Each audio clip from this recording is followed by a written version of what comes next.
Hi guys, இந்த வீடியோவில் வந்து எப்படி இந்த big apps like Netflix, Jio Hotstar, Amazon Prime இந்த மாதிரி அப்ளிகேஷன்ஸ்லாம் எப்படி வந்து ஒரே டைமில் வந்து எல்லாருக்கும் காமனான விஷயத்தை ஸ்ட்ரீம் பண்ண முடியுது. இப்போ ஐபிஎல் பார்க்கறனா வச்சுங்க, 1 மில்லியன் பேர் பார்த்தாலுமே எல்லாருக்கும் லேக் ஆகாத எப்படி அவங்களால கொடுக்க முடியுது அப்படின்றது தான் இந்த வீடியோவில் பார்க்க போகிறோம். இங்கே நம்ம பார்க்கக்கூடிய டெக்னிக்கல் டாபிக் என்னன்னா லோட் பேலன்சர். வாங்க இந்த வீடியோக்குள்ள போகலாம். டீட்டெயிலாக லோட் பேலன்சிங்னா என்ன, லோட் பேலன்சர்னா என்ன, எப்படி பண்றாங்க அப்படின்றத எக்ஸாம்பிளோட பார்க்கலாம்.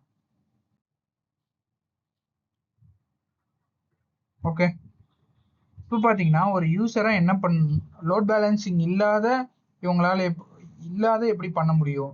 ஒரு யூசர் இங்கே தான் நானுன்னு வச்சுக்கலாங்க, இன்டர்நெட் கூட கம்யூனிகேட் பண்ணுவேன், ஜியோ ஹாட்ஸ்டார்னு போடுறேன், இது ஒரு வெப் சர்வருக்கு போகும், இங்கே ஒரு டேட்டா பேஸில் போய் இது டேட்டா இருக்கும், ஸ்ட்ரீம் பண்ணுறது எல்லாமே ஸ்ட்ரீமிங் மெக்கானிசம்ஸ் இருக்கும், அதை வச்சு உங்களுக்கு லைவாக ஸ்ட்ரீம் பண்ணுறாங்க. ஓகேவா, இங்க வந்து ஒரு இந்த வெப் சர்வரால ஒரு 15,000 யூசர்ஸை மட்டும்தான் மேனேஜ் பண்ண முடியும்னு வச்சுக்கோங்க. இதோட ஹார்ட்வேர் கெப்பாசிட்டி அவ்வளோதான், 15,000 பேர் தான் இந்த ஹார்ட்வேர் தாங்கும், இல்லைன்னா பர்ஸ்ட் ஆகிடும் வச்சுக்கோங்க. இப்போ இங்க ஒரே ஒரு ஹார்ட்வேரு டேட்டாபேஸ் 15,000 பேரும் கொடுக்குறான், அதனால தாங்கிச்சு. திடீர்னு ஏதோ ஒரு ஐபிஎல்ல வந்து சடனா ஏதோ தோனி 6 அடிச்சிட்டாரு சம்திங், ஏதோ ஒரு நல்ல டீம் வந்து நல்லா பிளே பண்ணிச்சு, சடனா அந்த டைம்ல டிராஃபிக் இன்க்ரீஸ் ஆகும். 15,000 பேர் பார்த்துட்டு திடீர்னு 1 மில்லியன் பேர் வந்து உள்ள வந்துருவான். இப்போ இதே சர்வர் வச்சிருந்தாங்கன்னா மொத்த இதுவும் க்ளோஸ் ஆயிடும், யாருக்கும் எதுவுமே ஸ்ட்ரீம் ஆகாது. இங்கதான் இவங்க என்ன பண்றாங்கன்னா லோட் பேலன்சிங் அப்படின்ற ஒரு கான்செப்டை இன்ட்ரடியூஸ் பண்றாங்க. டைரக்டா இன்டர்நெட் கூட கம்யூனிகேட் ஆனதுக்கு அப்புறம் ஒரு லோட் பேலன்சர்ன்ற ஒரு சர்வர் இருக்கும்.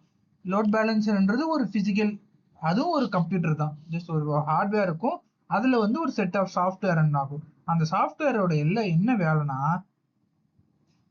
எனக்கு ஒரு 15,000 லோடு வருதுப்பா ஃபர்ஸ்ட், சரி இந்த யூசர்ஸ்லாம் இந்த பேக்எண்டையே பல மிஷின்ஸ்ல வந்து ரன் பண்ணியிருப்பாங்க, இந்த மிஷினுக்கு ஃபார்வர்ட் பண்ணி விடுப்பா, இல்ல எனக்கு அடுத்து வர யூசர் இந்த மிஷினுக்கு ஃபார்வர்ட் பண்ணு, இல்ல இந்த மிஷின் பிஸியா இருக்கு வேற மிஷினுக்கு ஃபார்வர்ட் பண்ணி விடுப்பா. அப்படிதான் எவ்வளவு மில்லியன் பீப்புள் வந்தாலுமே அவங்களால எஃபிஷியண்டா ஸ்ட்ரீம் பண்ணி ஹேண்டில் பண்ண முடியுது. ஓகேவா, இதுதான் லோட் பேலன்சிங் அப்படின்றத கான்செப்ட். இந்த லோட் பேலன்சிங்ல ரெண்டு டைப் ஆஃப் லோட் பேலன்சர் இருக்கு, hardware based load balancer, software based load balancer.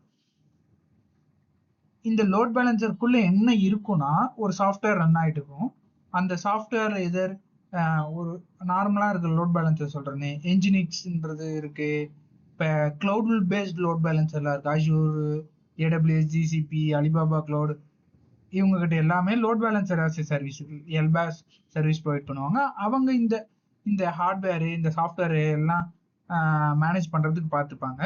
அப்படி இல்லைன்னா நம்ம பிசிக்கல் சர்வர் வச்சு நாமளே இந்த சாஃப்ட்வேர் இன்ஸ்டால் பண்ணி ஒவ்வொன்றையும் மானிட்டர் பண்ணி மேனேஜ் பண்ணணும். என்ஜினியரிங் சொன்ன இதுதான் ஜென்ரலா லோட் பேலன்சிங்ல கான்செப்ட்.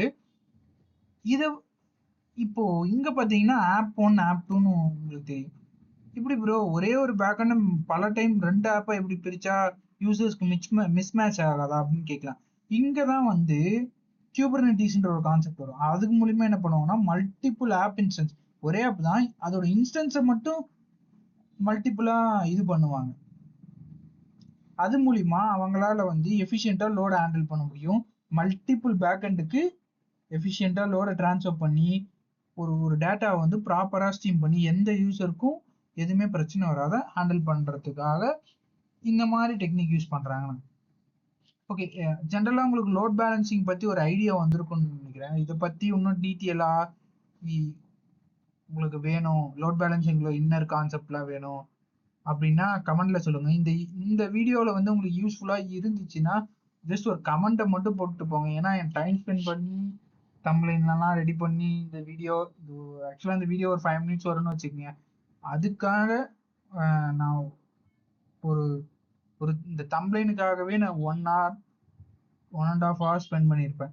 இந்த வீடியோ வந்து இந்த சும்மா ஜென்ரலாக இந்த போஸ்ட்டை போட்டு டிசைன் பண்ணி ரெக்கார்ட் பண்ணி அப்லோட் பண்ணுறதுக்கே ஒரு பஞ்ச் ஆஃப் டைம். இதில் ஒரு சின்ன கமெண்ட் மட்டும் உங்களுக்கு யூஸ்ஃபுல்லாக இருந்துச்சா, இல்லைன்னா தப்பாக சொல்லிட்டேனா, இல்லை எதனா இம்ப்ரூவ் பண்ணுமா, இல்லை புதுசாக வேணுமா, ஒரு கமெண்ட் மட்டும் தயவு செய்து போட்டுட்டு போங்க. நெக்ஸ்ட் வீடியோவில் பார்க்கலாம். இன்ட்ரெஸ்டிங்கான வேற என்ன டெக்னாலஜி, வேற இன்னும் இன்டெப்த்தாக பார்க்கலாம். பாய்.